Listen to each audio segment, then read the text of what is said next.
The crimson neon glow of the intergalactic bar and grill cast a lurid, flickering light across the grimy, sawdust-strewn floor, illuminating a scene of chaotic revelry that was both mesmerizing and deeply unsettling.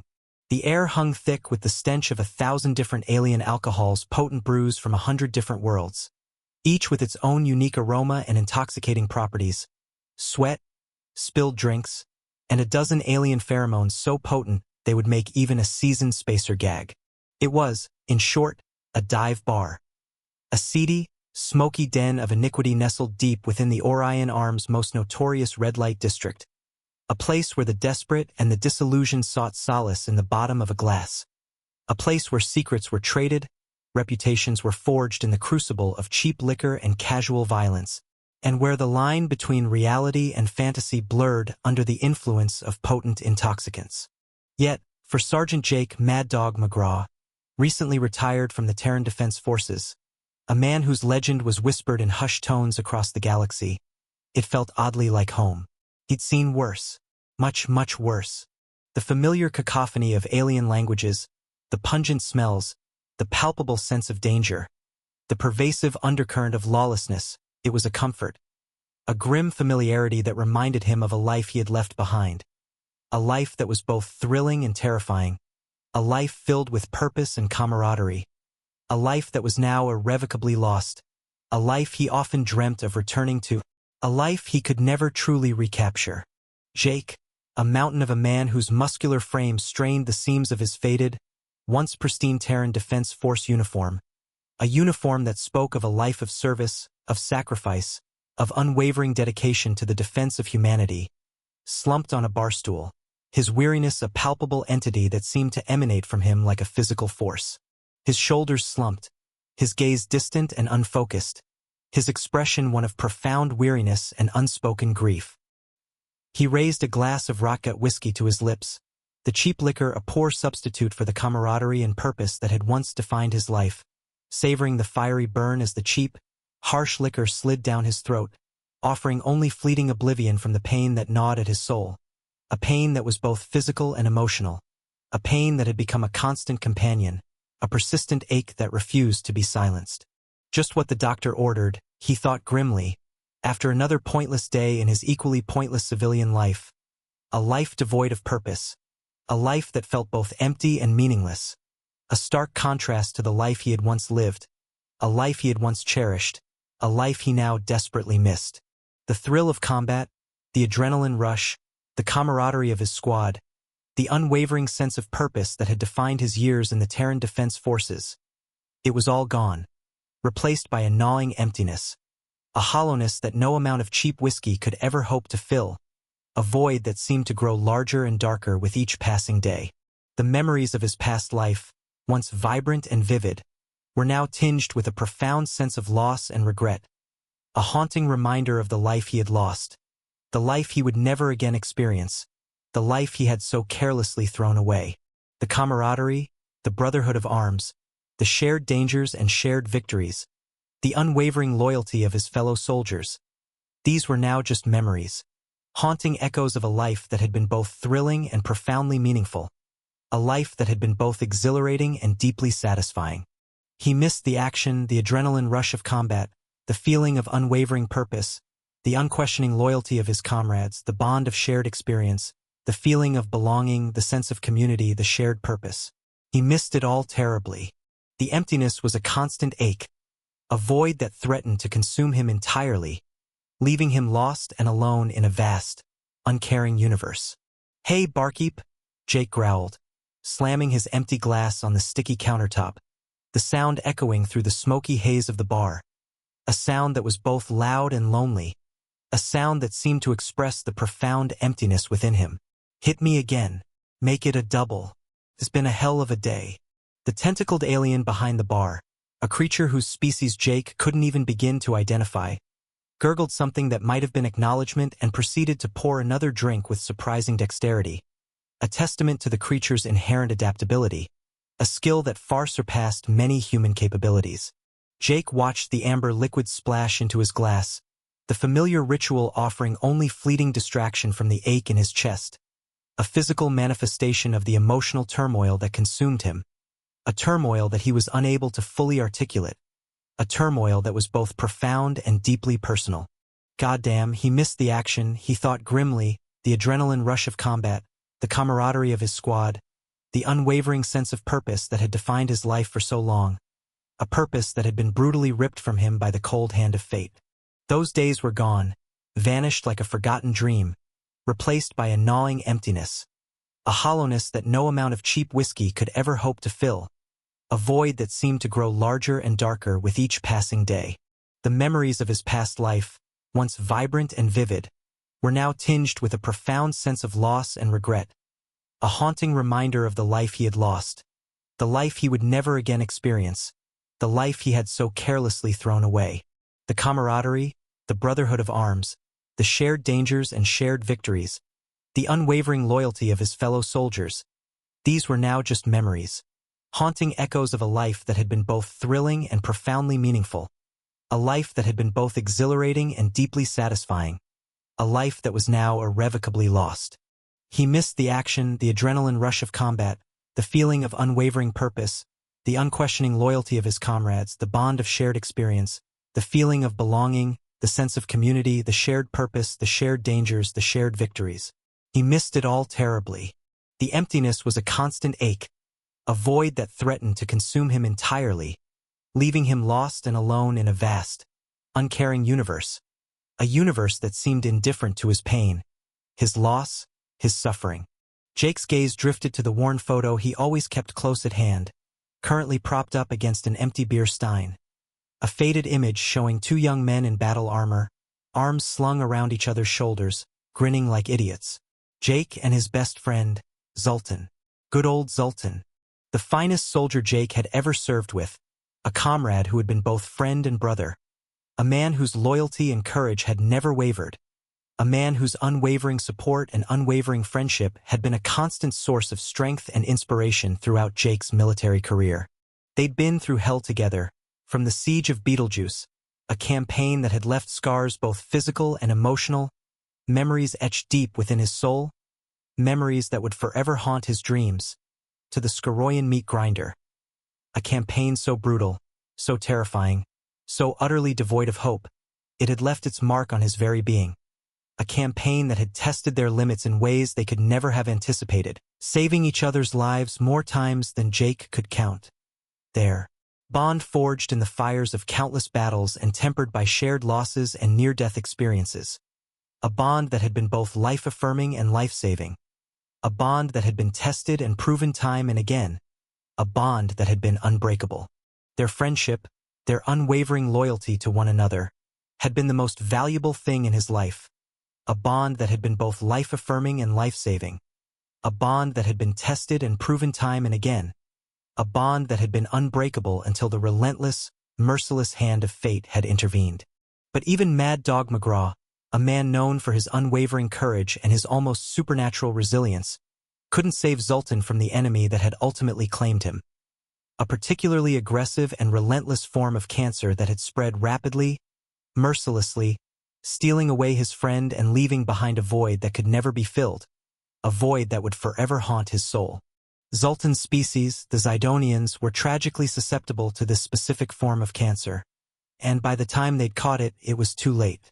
Zoltan had wasted away to nothing in a matter of months, his once vibrant spirit extinguished by the cold hand of disease, leaving Jake alone in a galaxy that suddenly felt colder and emptier than ever, a universe that had inexplicably, cruelly stolen his closest friend, a friend whose loss he could never hope to fully overcome. The grief, once a sharp, stabbing pain, had settled into a deep, aching wound, a constant reminder of his loss, a wound that refused to heal, a wound that would forever haunt him. He missed Zoltan terribly. Jake tossed back his drink, the cheap whiskey burning a path down his throat, offering only momentary oblivion from the pain. He signaled for another, his hand trembling slightly, a tremor betraying his inner turmoil, his unspoken grief. "Damn Zidonians," he muttered, his voice thick with unshed grief, his words a lament for his lost friend, a curse upon the cruel fate that had stolen him away. Damn the doctors for not saving him. Damn the universe for being so cruel. But most of all, he said, his voice dropping to a barely audible whisper, his words a confession of self-recrimination, a burden of guilt that he carried with him always. Damn myself for still being alive when better men are dead. The barkeep, that tireless, tentacled being, placed another whiskey in front of him, and Jake reached for it eagerly, his hand trembling slightly, a tremor betraying his inner turmoil, his unspoken grief. The cheap whiskey was a temporary escape, a fleeting oblivion from the crushing weight of his grief. But it was an escape he desperately needed, an escape he desperately craved, a temporary reprieve from the relentless pain that gnawed at his soul. But before the glass could reach his lips, a firm hand clamped down on his wrist, halting his movement, bringing him back to the harsh reality of his situation, shattering the fragile illusion of escape. "I think you've had enough, Sergeant McGraw," a stern voice said, the words cutting through the smoky haze of the bar like a blade, piercing the veil of his self-imposed oblivion. "Drowning your sorrows won't bring Zoltan back." Jake looked up, his vision slightly blurred by the cheap whiskey, and found himself staring into the steely gray eyes of a Terran in an impeccably tailored business suit. A man whose appearance screamed government spook to Jake's experienced eye. The man was of medium height and build, with nondescript features, the kind of face you'd forget as soon as you looked away. Yet, something about his bearing, his quiet authority, his unwavering gaze, spoke volumes. He was clearly someone to be reckoned with, someone with power and influence, someone who was not to be trifled with. Jake knew instinctively that this was no ordinary encounter. "Who the hell are you?" Jake demanded, trying to jerk his arm free, but the man's grip was like a vice, unyielding and impossibly strong. A grip that conveyed both power and a chilling sense of purpose. The man was not someone to be underestimated. "Ezekiel Kane, attorney at law," the man replied, flashing a humorless smile that did little to soften his stern demeanor. "I represent your late friend Zoltan's estate, and I'm afraid I have some rather pressing business to discuss with you, Sergeant McGraw. If you'll come with me, please." Jake stared at him, uncomprehending. Zoltan's estate? What the hell did that have to do with him? But before he could protest, Ezekiel Kane was already steering him firmly towards the exit, one hand still clamped on his wrist, his grip firm, unyielding. As they stepped out into the neon-washed night, Jake had a sinking feeling that his life, already devoid of purpose and direction, was about to get a whole lot more complicated. And, for once, the rotgut whiskey churning in his gut had nothing to do with it. His quiet, solitary existence was over. A new chapter, one filled with unexpected wealth, responsibility, and a breathtakingly beautiful alien widow, was about to begin. He had a feeling it would be far more complicated than he could ever have imagined. The quiet solitude he had so carefully cultivated was over. His life was about to change, and he had no idea what the future held. The weight of the unknown settled upon his shoulders, a heavy burden he was ill-prepared to bear. The universe, it seemed, had other plans for him. The sleek, black hover limo glided silently through the neon-drenched streets, its plush interior a stark contrast to the grimy dive bar Jake had just left. He slouched in the back seat, nursing a hangover and a growing sense of unease, the expensive leather of the seat offering little comfort against the turmoil churning within him. Across from him, Ezekiel Kane sat ramrod straight, his expensive suit immaculate, his posture conveying an air of controlled power and quiet authority. The attorney had remained almost completely silent since bundling Jake into the vehicle, his silence punctuated only by the occasional, almost imperceptible adjustment of his posture, a silence that was far more unsettling than any verbal outburst could have been. The silence was heavy with unspoken meaning, a palpable tension that hung heavy in the air like a shroud. Jake shifted uncomfortably, the plush leather of the seat offering little comfort against the turmoil churning within him. The events of the past few hours had been a whirlwind, the unexpected encounter in the bar, the abrupt announcement concerning Zoltan's estate, the mysterious attorney's unwavering determination to speak with him. It was all too much, too sudden, too disorienting. He felt like a pawn in a game he didn't understand, a game with stakes far higher than anything he could have ever imagined. "All right, spill it," Jake growled, breaking the tense silence. his voice raspy from disuse and the lingering effects of the cheap whiskey. "What's this all about? What does Zoltan's estate have to do with me?" Kane favored him with another one of those humorless smiles, a thin, almost cruel curve of his lips that did little to alleviate the tension in the air. "Patience, Sergeant McGraw. All will be revealed in due time." Jake scowled, but bit back the retort that sprang to his lips. He had a feeling that pissing off this guy would be a very, very bad idea. This man was clearly not someone to be trifled with. He was powerful, influential, and he was clearly not someone to be underestimated.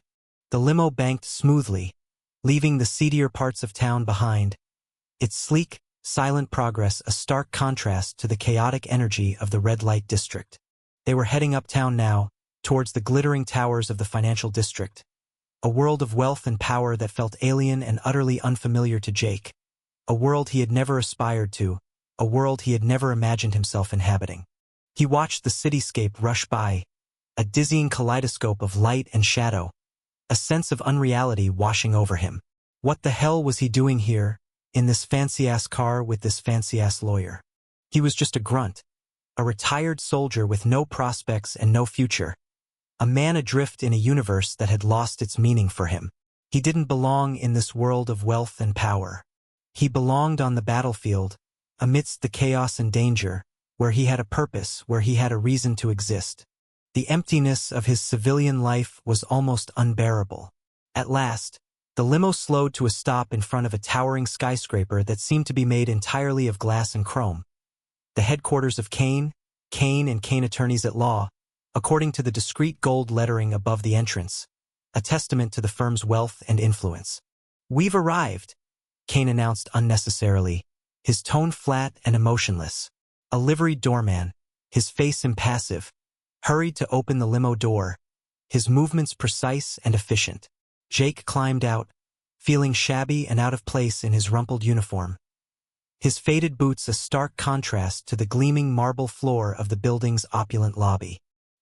He followed Kane into the building's opulent lobby, trying not to gawk at the soaring ceilings and gleaming marble floors, trying to maintain a composure he didn't feel, a composure that felt both artificial and deeply unsettling. This was a world away from the smoky haze and cheap whiskey of the intergalactic bar and grill. They took a private elevator to the penthouse level, where Kane ushered him into a corner office with floor-to-ceiling windows that offered a breathtaking view of the sprawling city. The room was tastefully furnished in leather and dark wood, with shelves of real paper books, actual physical books, lining the walls. Jake couldn't remember the last time he'd seen so many dead trees in one place. The opulence of the surroundings, the quiet luxury, was a stark contrast to his own Spartan existence, highlighting the chasm that separated his world from this one, the vast difference between his past life and his present reality. The weight of the unknown pressed down upon him. "Please have a seat," Kane said, gesturing to a plush armchair in front of his desk. "Can I offer you a drink? Coffee, perhaps?" "I'll take a whiskey if you've got it," Jake said, just to be contrary, his gruff exterior a carefully constructed shield against the vulnerability he felt. To his surprise, Kane merely nodded and moved to a well-stocked bar in the corner, a bar that contained a selection of liquors far beyond anything Jake had ever encountered, a bar that spoke volumes of the attorney's wealth and influence. He poured 2 generous measures of amber liquid into cut crystal tumblers and handed one to Jake before taking a seat behind the desk. The silence that followed was heavy with unspoken tension, the anticipation thick and palpable. "To Zoltan," Kane said, raising his glass in a toast, his tone unexpectedly somber. The unexpected solemnity of the moment sent a chill down Jake's spine. A true friend and a hero to the end. Jake swallowed hard and tossed back his drink, feeling the burn of the expensive liquor a stark contrast to the cheap whiskey he usually consumed. "To Zoltan," he echoed hoarsely, his voice thick with unshed grief. Kane set his own glass aside and steepled his fingers, fixing Jake with a penetrating stare. "Sergeant McGraw," he said, his voice low and measured, devoid of any unnecessary pleasantries. "I'll get straight to the point. Zoltan left the bulk of his considerable estate to you. And his widow." Jake's gut clenched at the thought. He might be a miserable bastard, but he wasn't heartless. He couldn't let some poor alien widow suffer because of his own selfishness. "Fine," he said through gritted teeth. "I'll take the damn money and the wife, but don't expect me to be happy about it." The unexpected turn of events, the sudden influx of wealth and responsibility, left him feeling both overwhelmed and profoundly uneasy. His simple, solitary life was over. Kane's smile was thin and sharp as a razor. "I wouldn't dream of it, Sergeant McGraw. Now, if you'll just sign here." He pushed a stack of papers across the desk, and Jake reached for the pen with a sense of grim resignation. It seemed his pointless civilian life was about to get a whole lot more interesting, whether he liked it or not. His quiet, solitary existence was over. A new chapter, one filled with unexpected wealth, responsibility, and a breathtakingly beautiful alien widow, was about to begin. He had a feeling it would be far more complicated than he could ever have imagined. The quiet solitude he had so carefully cultivated was over. His life was about to change, and he had no idea what the future held. The weight of the unknown pressed down upon his shoulders, a heavy burden he was ill-prepared to bear. The universe, it seemed, had other plans for him, and those plans were about to unfold.